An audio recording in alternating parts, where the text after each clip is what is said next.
بسم اللہ الرحمن الرحیم الصلاۃ والسلام علیک یا سیدی یا رسول اللہ وعلی آلک و اصحابک یا نور اللہ اللہم صلی علی محمد کما تحب و ترضی عنہ۔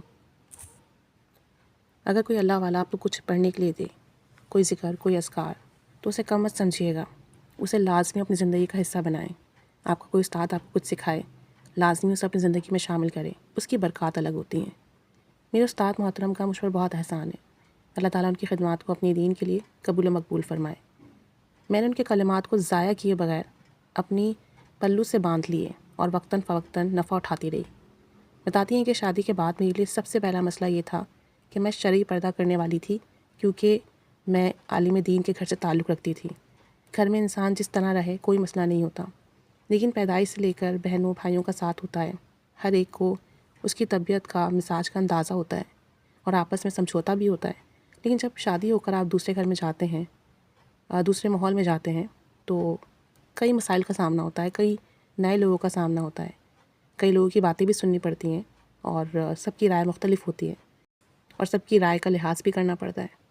میرے سسرال والوں کو جب کہا گیا کہ میں شرعی پردہ کرتی ہوں تو انہیں یہ بات انوکھی لگی اور انہوں نے انسنی کر دی، کہنے لگے کہ اپنوں سے کیسا پردہ۔ ادھر میرے ذہن میں یہ خیالات تھے کہ اتنے ذہنوں کو کون تبدیل کرے گا، یہ ایک مشکل مرحلہ ہے اور بڑا فیصلہ تھا کہ ایک طرف سسرال کی ناراضگی، دوسری طرف اللہ تعالیٰ کی ناراضگی۔ کہتی ہیں کہ دل کی بے چینی، کشمکش بہت زیادہ تھی۔ تو چونکہ میرے استاد محترم نے مجھے یہ عمل، یہ وظیفہ سکھایا تھا اور میں اس وظیفے کو آزمانا چاہتی تھی اور مجھے اللہ تعالیٰ پر کامل یقین تھا، تو میں نے یہ وظیفہ پڑھنا شروع کیا۔ اس کی برکت سے اللہ تعالیٰ نے آسانی فرمائی، مجھے اللہ تعالیٰ کی مدد اور اپنے شفیق شوہر کی مدد سے پردے والا ماحول مل گیا۔ میرے سسرال والے جو میرے پردے پر اعتراض کر رہے تھے، انہوں نے اس پر اعتراض کرنا چھوڑ دیا الحمدللہ، بلکہ اس بات کو سمجھا اور میری مدد بھی کی۔ اس کے بعد دوسرے نمبر پر میری زندگی میں آنے والا مسئلہ یہ تھا کہ ہم کرائے کے گھر میں رہتے تھے۔ ہر ماہ کرایہ دینا اور معلوم نہیں ہوتا تھا، بس یوں ہی مہینہ گزر جاتا، پھر مہینہ آ جاتا، پھر کرایہ دینا، تو ایک فکر سی ہوتی۔ میرے شوہر کو اس بات نے پریشان کر دیا، تو یہ کرائے کا مکان ہے، اب شادی ہو گئی ہے، خرچے اخراجات بڑھ گئے ہیں، تو اخراجات پورے کریں، کرایہ دیں، وہ بیچارے پریشان رہتے ہیں۔ میں نے پھر سے یہی وظیفہ پڑھنا شروع کیا اور ہر وقت پڑھتی رہتی۔ اللہ تعالیٰ کے کرم اور فضل سے، مہربانی سے 8 مہینے کے اندر مسئلہ حل ہو گیا۔ پتہ ہی نہیں چلا کہاں سے مدد ہوئی، کیسے مدد آئی، بس اس رب کی طرف سے مدد آئی اور اللہ تعالیٰ نے ہماری غیبی مدد فرما کر ہمیں ہمارا گھر دے دیا۔ کہتے ہیں نا کہ وہ وہاں سے دروازہ کھولتا ہے جہاں سے گمان بھی نہیں ہوتا، تو ہمارے ساتھ بھی یہی معاملہ ہوا۔ اللہ تعالیٰ کے فضل کرم سے آج اپنے ذاتی گھر میں ہوں اور اللہ تعالیٰ کا جتنا شکر ادا کروں کم ہے۔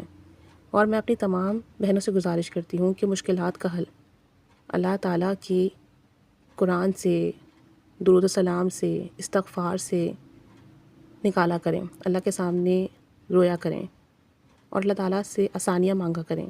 انشاءاللہ تعالیٰ وہ آسانیاں دینے والے رب ہیں۔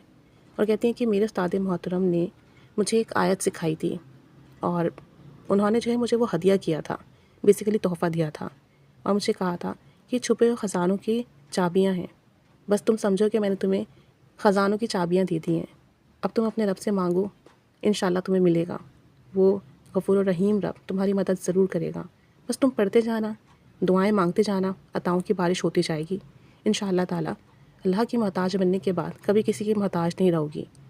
تو کہتی ہیں کہ جب انہوں نے مجھے یہ آیت سکھائی، حسبی اللہ لا الہ الا ہو علیہ توکلت وہو رب العرش العظیم، تو کہتی ہیں بس میں نے اس اپنی زندگی میں شامل کر لیا، کوئی مسئلہ آئے، پریشانی آئے، اس آیت کو چلتے پھرتے اٹھتے بیٹھتے کثرت سے ورد کرتی، حسبی اللہ لا الہ الا ہو علیہ توکلت وہو رب العرش العظیم۔ سورہ توبہ کی آخری آیات میں سے ہیں، سورہ توبہ کی آیات میں سے ہیں یہ، تو اسے پڑھیں تو بس سارے کام بنتے ہیں، پریشانیاں ختم ہوتی ہیں، مسئلے حل ہوتے ہیں، اور کامل یقین سے پڑھیں تو غیب سے مدد ہوتی ہے۔ چاہیں تو صبح شام 11 بار پڑھ لیں، ہر نماز کے بعد 11 بار پڑھ لیں، یا جب بھی کوئی پریشانی آئے تو اس آیت کو کھلا ورد کریں، باوضو بے وضو ہر حال میں، حسبی اللہ لا الہ الا ہو علیہ توکلت وہو رب العرش العظیم۔